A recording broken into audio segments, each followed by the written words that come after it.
अश्वमेध यज्ञों में हजारों ब्राह्मणों को जो भोजन कराने का पुण्य फल होता है वह गोपाष्टमी के दिन एक गाय को ग्रास देने से मिल जाता है।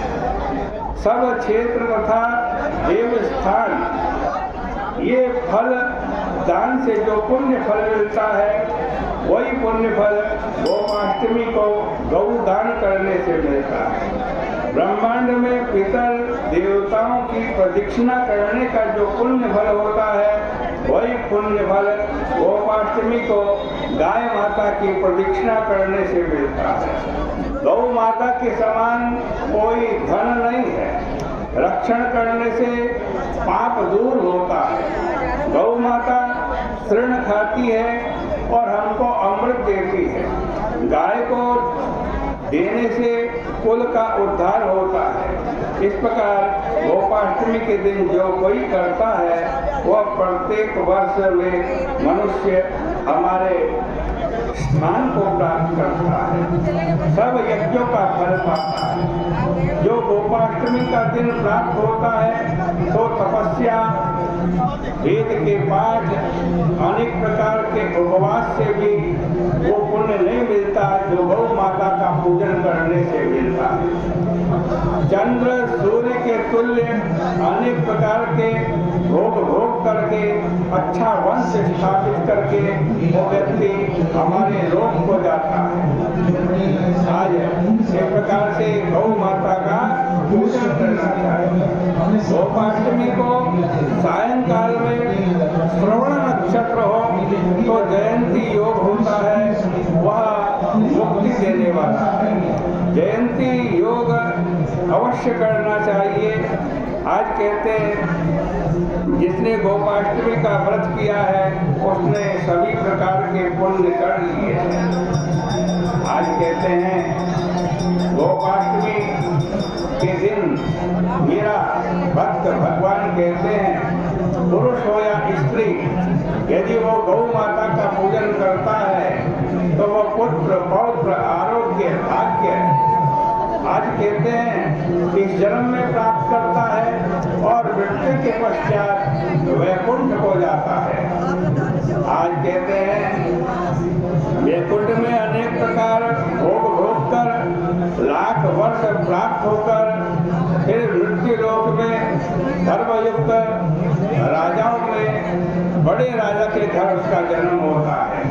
गोपाष्टमी के दिन पूजन करने वाला और यमपुरी को छोड़कर विष्णु भगवान के लोक में जाता है। जिस देश में गोपाष्टमी के दिन गौ माता का पूजन होता है उस देश में दूसरे राजा का भय नहीं रहता। मेघ इच्छा पूर्वक वर्षा करते हैं। भीति का कोई उपद्रव नहीं रहता। घर में गोपाष्टमी को गाय के पूजन से सदा संपदा मिलती है। उपसर्ग विघ्न से भय नहीं होता। गोपाष्टमी को जो उत्सव करते हैं आज या दूसरे से करवाते हैं उनके घर में स्थिर लक्ष्मी रहती है। मृत्यु काल में श्री कृष्ण भगवान का भी उसको स्मरण होता है। गोपाष्टमी करने वालों के सब काम सिद्ध होते हैं। जब शाम को श्रवण नक्षत्र हो तब वही अष्टमी ग्रहण करनी चाहिए। जयंती योग में गाय का पूजन करने से अनेक महापाप दूर होते हैं। बहुत कहने से क्या गोपाष्टमी को गाय का पूजन करने से परम धाम की प्राप्ति होती है। इससे बढ़कर आज कोई तप नहीं है, दान और तीर्थ नहीं है। इस कथा को कहने सुनने से मनुष्य पाप में लिप्त नहीं होता। जैसे कमल का पत्ता पानी में नहीं डूबता। वह पुरुष अग्निष्टोम यज्ञ का फल प्राप्त करता है। सूर्य जी बोले हे ऋषियों जो कुछ तुमने बतलाया तो गोपाष्टमी की कथा हमने आपसे कही और क्या पूछना चाहते हो।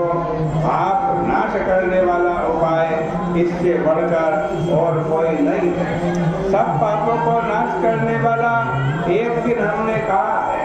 हे शौनक आदि ऋषियों, स्त्री या पुरुष जो कोई प्रत्येक वर्ष गोपाष्टमी के दिन गौ माता का पूजन करता है तो जैसा फल बतलाया है वैसा ही फल उसको प्राप्त होता है। पुत्र पौत्र आरोग्य धन धान्य दीर्घायु को प्राप्त करता है। वह देश चावल ईख जौ अथवा घास इससे पूर्ण रहता है। इस देश में मनोवांछित आज दीर्घायु होकर राजा राज्य करता है, शत्रु का भय नहीं रहता, समय में मेघ बरसते हैं और मनुष्यों के मनन के आनंद को देने वाली गोपाष्टमी को जो लोग पूजन करते हैं वो पुत्र पैदा करके विष्णुलोक को जाते हैं। इस प्रकार से श्री पद्म पुराणे कार्तिक महात्म्य गोपाष्टमी कथा निरूपणम नाम अष्टाविंशोऽध्याय, ये 28वें अध्याय की कथा जो कार्तिक महात्म्य में आई है वो आपके सामने कही। आज की इसके पुण्य को हम भगवान के श्री चरणों में अर्पित करते हैं। बोले कृष्ण कन्हैया